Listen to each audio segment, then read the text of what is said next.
In the headlines, freed Niger commissioner says he would have resigned had government paid ransom for his release. Police arrest drug dealers, thugs and car snatchers, recover weapons in Kano. Elder statesman Ahmed Joda dies at the age of 91.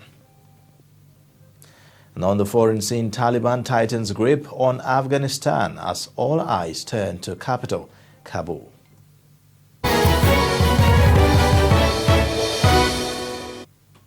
Hello and welcome to Trust TV News Update. I am Ayubelia. Thank you for joining.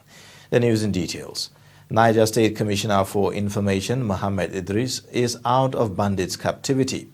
He was released around 9:30 p.m. at a location in Suleja and taken to a hospital for medicals. Idris was abducted from his residence at Babantunga village in Tafa local government area on Monday. Speaking to newsmen, the commissioner said he would have resigned had the state government paid ransom for his release. Well, we thank God for everything, but it's not an experience that I will pray for even my worst enemy. It was dehumanizing, it was humiliating, it was degrading, just name it. But we thank God for scaling through.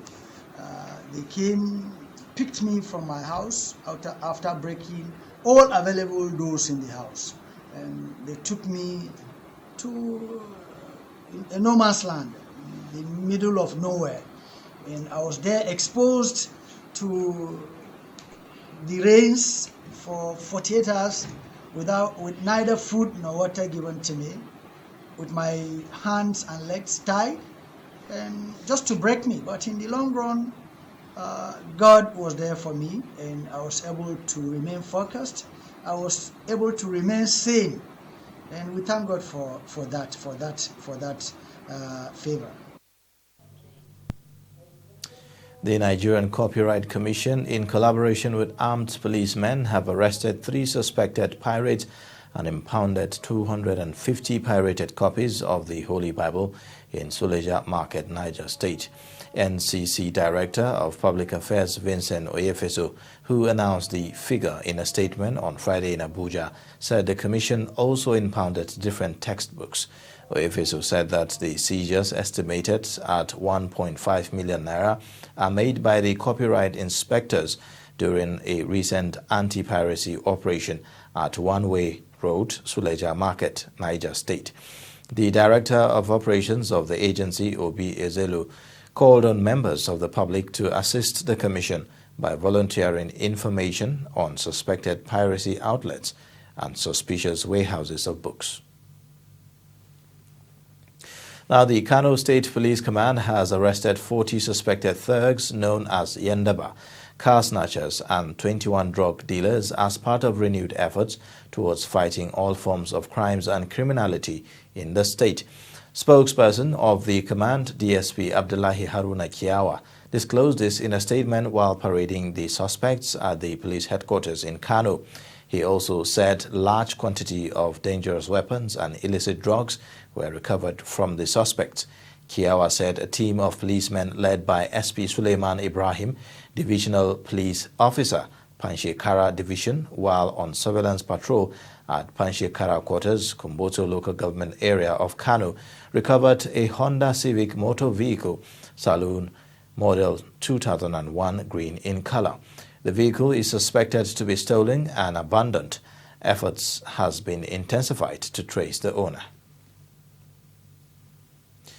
President Muhammadu Buhari says the responses by the federal government and security agencies in tackling security threats have been strong, determined and robust towards enhancing security of lives and property of Nigerians. Buhari, who was represented by the Minister of Defense, Major General Bashir Magashi, retired, stated this at the graduation of course 29 participants of the National Defense College on Friday in Abuja. He said the government have embarked on a comprehensive multi-sectorial approach by strengthening existing structures and initiating new security outfits. Buhari added that focus of the government is to promote multinational, combined, joint and special interagency collaborations in their operations. The president, however, saluted the gallant men and women of the armed forces of Nigeria who daily risk their lives to make the nation safe. A Kaduna-based civil rights activist and former senator in the 9th Assembly, Shehu Sani, says problems facing the country can be addressed through collective efforts, noting that politicians alone cannot solve all the problems. Featuring on Trust TV's Current Affairs program, Shehu Sani noted that the media cannot be exonerated from the problems the country is battling with. There is a difference between report and opinion. Opinion of a paper and editorial direction of a paper is very clear. Many of you are as unprincipled as politicians are unprincipled. That is a fact. Well, what you have said is very clear. The nation is on a free fall. There is a clear case of security paralysis in the northern part of Nigeria. Children, women have been abducted, villages have been razed, bandits have become a state within a state. People have been impoverished, selling their homes and farms in order to pay ransom to kidnappers. We are under siege. I come from a state where today we have 23 local governments. The safest of them are 2, the metropolitan Kaduna North and Kaduna South. You can't even move outside of the state. Once it is 6 p.m., you are most likely to get into the hands of bandits. But the political class in Nigeria are actually more interested in preserving their political power than rescuing the people from the situation in which they have found themselves. And that is not, that nobody can controvert that. But how do we change that? We can only change that by participating in it and continuously sensitizing, conscientizing the people to do what is right when it comes to voting the right people into government. I think that is what needs to be done. For the full interview, click the subscribe button on our YouTube channel and follow us on all social media handles. Now, the chairman, National Drug Law Enforcement Agency, Brigadier General Buba Marwa, retired, has commended the German government over €2 million drug facility for the agency.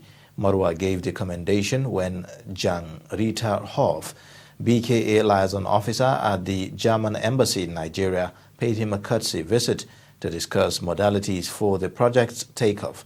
Marwa expressed appreciation for past support to the NDLEA, especially in the areas of training, supply of drugs, detection dogs, and vehicles. He added that the €2 million dog training school being planned for the agency will further boost NDLEA's operations. Marwa said that through the support of the Germans, a total of over 26 major arrests and seizures of narcotic drugs were made with the assistance of the narcotic detection dogs. Rita Hove commended Marwa for the great transformation he had brought to NDLEA, as well as the strings of achievements, especially in the areas of seizures and arrest within a very short time. You are watching Trust TV News Update, and coming up after the break, Kano State treats 7,361 malnourished children in 6 months. Join us again for more details. My name is Samuel Dada. Yakubu Isa, ana mana kabi da jeji. Aminu Musa. Stephen Umaru. A wannan harkar ce muke dan samun abinci, an muke taimaka mu wasu da yawa. Looking for private jobs. Sometimes you get employed and the process of payment, you undergo some kind of stress.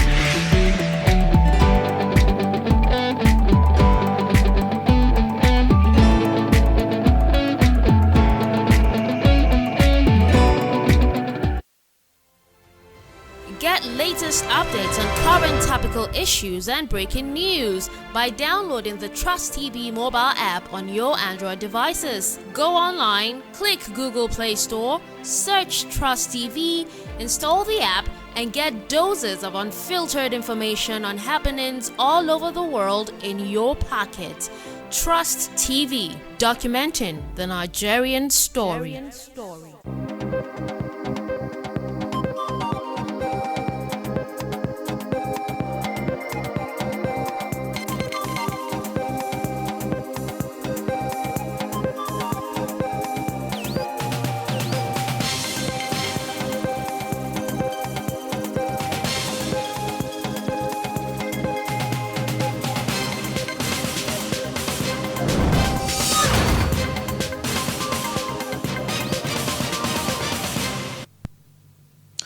Welcome back from that short break. You're watching Trust TV News Update. Now here's a recap of our top stories. The Kano State Police Command has arrested 40 suspected thugs known as Yendaba, car snatchers and 21 drug dealers as part of renewed efforts towards fighting all forms of crimes and criminality in the state. Plus, President Muhammadu Buhari says responses by the federal government and security agencies in tackling security threats have been strong, determined and robust towards enhancing security of lives and property of Nigerians. Still in the news, the Kano State government says it treated 7,361 malnourished children, representing 67.2% cure rate out of the 10,953 admitted between January and June. Assistant State Nutrition Officer George Adam made this known at the second quarter coordination meeting of the State Committee on Food and Nutrition in Kaduna on Friday. Adam explained that 2,730 were cured in the first quarter and 4,631 in the second quarter, while 31 children were lost to the scourge within the period, with others undergoing treatment. He added that more health workers from 100 facilities in 12 local government areas were trained on the accelerating nutrition result in Nigeria maternal, infant and young child feeding healthcare intervention. Cholera outbreak is ravaging communities in Plateau State. Plateau has recorded 28 new deaths and 1,415 cases on Thursday. Daily Trust correspondent Dixon Adama gives us an update on the situation. It is no more news that prevailing number of cholera cases on the plateau is alarming, particularly in two local governments of all the 70 local government areas, which are Jos South and Jos North. According to Daniel Numball Lipstick, the Plateau State House of Assembly chairman on health, said between May and July this year, at about 1,415 cases were reported, while 28 deaths were also reported. So, while people are busy concentrating on COVID-19, the cholera outbreak is ravaging many communities on the plateau, and people have been dying. So many cases and so many hospitals have been flooded. The problem now is what is to be done, and the key thing is awareness. So many people are not taking precaution, they are not even aware, and so many people have been living unhealthy lifestyles. However, there are success cases of some survivors who were able to come out alive. And Trust TV spoke with some of them who shared their experiences. And part of what they said was that timely treatment as well as taking of oral rehydration therapy was what saved their lives. But in all of this, concentrated efforts need to be done so that lives will be saved. And those people who don't know about it will know about it and take precautionary measures. Now let's take a look at some business. The Minister of Agriculture and Rural Development, Muhammad Nanono, has called on stakeholders in the seed industry to ensure effective implementation of the Plant Variety Protection Act 2021. Nanono made the call in Abuja at the unveiling of the PVP Act for the Northern region. The report. The PVP Act 2021 is a legal framework designed to protect plant breeders.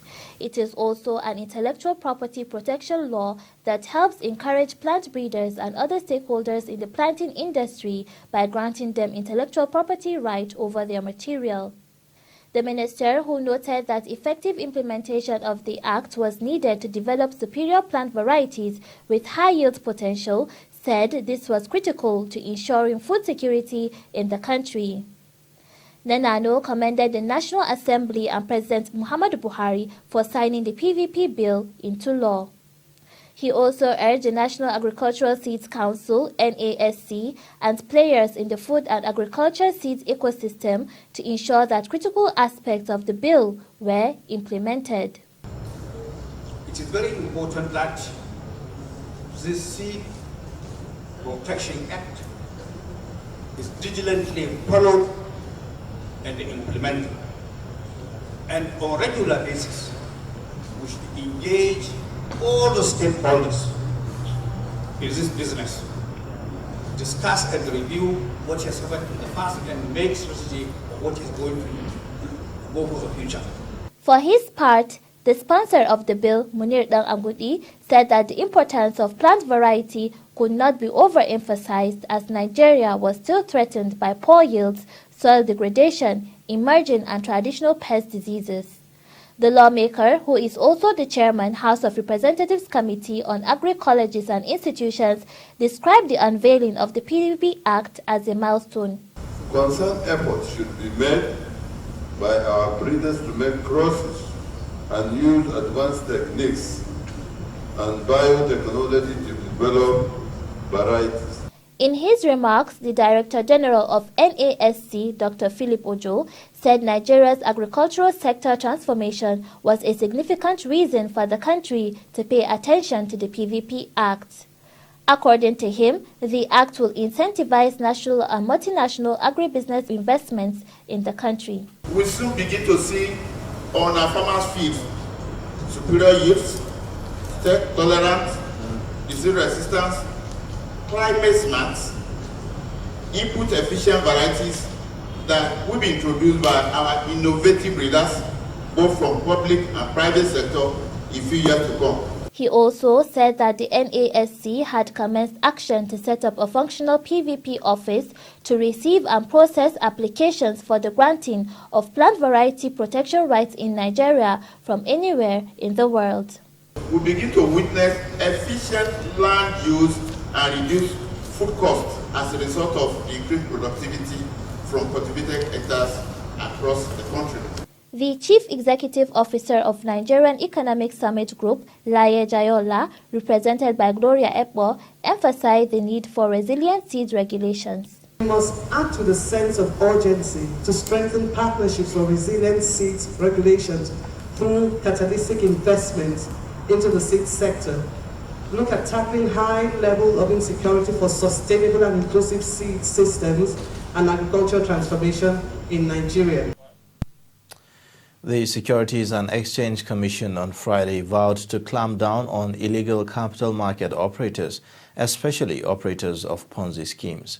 The Director General, SEC, Lamido Yuguda, read the Riot Act to capital market operators at the second Post-Capital Market Committee virtual news conference. Yuguda said the Commission will remain committed to zero tolerance for market infractions. He said the Commission will continue with the campaign against illegal operators in the capital market, especially Ponzi schemes. And on the foreign scene, Taliban insurgents tightened their grip on Afghanistan on Friday, seizing the second and third biggest cities and raising fears that an assault on the capital, Kabul, could be just days away. A senior U.S. defense official said that there is concern that the Islamist group could make a move on Kabul in days, but Washington was hoping that Afghan security forces will put up more resistance as the insurgents move closer to the capital. The capture of Kandahar in the south and Herat in the west after days of clashes is a devastating setback for the government as the Taliban advances turn into a rout. Afghan First Vice President Amrullah Saleh said he is proud of the country's armed forces. Emergency workers battled to relieve flood-hit areas of Turkey's Black Sea region on Friday as the death toll rose to 27 in the second natural disaster to strike the country this month. The floods among the worst Turkey has experienced brought chaos to northern province, just as authorities are declaring wildfires that raged through southern coastal regions for 2 weeks had been brought under control. Torrents of water tossed dozens of cars and heaps of debris along streets, with bridges destroyed, roads closed and electricity cut to hundreds of villages.